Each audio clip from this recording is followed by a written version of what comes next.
அனைவருக்கும் எனது அன்பான வணக்கங்கள். இந்த போட்டிகள் நிறைந்த இந்த உலகத்தில் நம்ம நிறைய விஷயங்கள் தினம் தினம் கற்றுக்கிட்டு இருக்கோம். நிறைய விஷயங்கள் அறிஞ்சிக்கிட்டு இருக்கோம் அப்படின்னு சொல்லலாம். நிறைய விஷயங்கள் புரிஞ்சுக்கிறோம். ஒவ்வொரு நிகழ்வு அப்படின்னு எடுத்துக்கிட்டோம்னா அதில் ஒவ்வொன்றும் ஒவ்வொரு பாடங்களும் நமக்கு கற்றுத்தந்துட்டு தான் இருக்குது அப்படின்னே நம்ம சொல்லலாம். அந்த வகையில் இன்றைக்கி நம்ம பார்க்க போகிற விஷயம் என்ன அப்படின்னு பார்த்தோம்னா, ஒரு சின்ன கதை.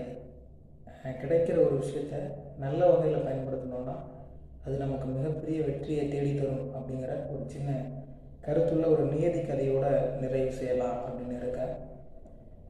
ஒரு கிராமத்தில் மழை பெய்யாததுனால தண்ணீர் இல்லாமல் ரொம்ப வற்றி போயிருக்கு.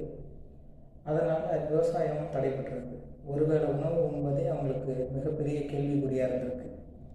அப்படியாப்பட்ட அந்த கிராமத்தில் விவசாயம் தலைக்குது. இயற்கை மிகப்பெரிய வளர்ச்சி அடையுது. எப்படி? மழையும் பெய்யல, எதுவுமே நடக்கலை. ஆனால் பழைய நிலைக்கு அந்த கிராமம் திரும்புது. எப்படி நடந்துச்சு, யாரால் நடந்துச்சு, அப்படி என்ன நடந்தது அப்படிங்கிறத வாங்க பார்க்கலாம்.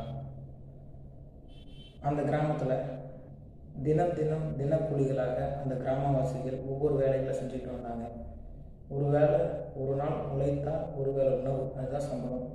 அப்படி இருந்துகிட்டு இருக்கும்போது ஒரே ஒரு முனிவர் அங்கேருந்து என்ன சொன்னார்னா, ஒரு நாளைக்கு நான் 6 குடம் தண்ணி தருவேன்.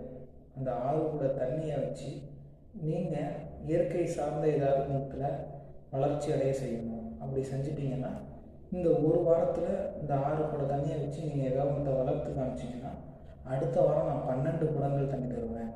இப்படியே ஒவ்வொரு வாரமும் 6 குடங்கள் அதிகரிச்சுக்கிட்டே போகும்னு சொன்னார். முதல் வாரம் கொடுத்த அந்த 6 குடம் தண்ணியில் நம்ம எதுவும் பண்ணலை நீங்கள் அப்படின்னா அதுலேருந்து ஒரு குடமாக குறைஞ்சி கடைசியில் ஒன்றுமே கொடுக்க மாட்டேங்கிறது கண்டிஷன். இப்படி 6 குடத்தை கொண்டு வந்து முதல் வாரம் கொடுக்கும்போது அங்கே இருந்த ஒரு பையன் வாங்கி அந்த தண்ணியெல்லாம் ரோட்டோட 2 புறங்களையும் எடுத்து ஊற்றிட்டான். உடனே ஊர் மக்கள்லாம் திட்டுறாங்க, ஏன்டா அப்படி பண்ண அப்படின்ட்டு. உடனே முனிவர் என்ன பண்ணார், மறுவாரம் பார்க்குறாரு, ஒன்றும் முளைக்கல. சரின்னு 6 குடத்தை 4 குடமாக மாற்றிட்டாரு. 4 2 ஆச்சு, 2 1 ஆச்சு, எதுவுமே நடக்கலை. ஊர் மக்கள்லாம் அந்த பையனை அடிக்கிற நிலைமைக்கு போயிட்டாங்க. தண்ணியை குடிச்சிருக்கலாம், வேஸ்ட் பண்ணிட்டேன். ஆனால் இறுதியில் தான் தெரிஞ்சது, அந்த ரோட்டு 2 புறத்துமே நல்லா பசுமையான நெற்கதிர்கள் வளர்ந்துச்சு. ஏன்னா அங்கே உள்ள நெற்சாலைகளுக்கு எடுத்து செல்லப்பட்ட நெற்கள் சிந்தினது அந்த தண்ணி பட்டு கிளம்பிட்டு. கிடைத்த தண்ணியை கிடைச்ச நேரத்தில் பயன்படுத்தினால அவனுக்கு வெற்றி கிடைச்சிது. அதனால் நல்ல யோசனைகளும் நல்ல சிந்தனைகளும் நமக்கு இருந்தால் சிறிய பொருளாக இருந்தாலும் வெற்றி அடையும்.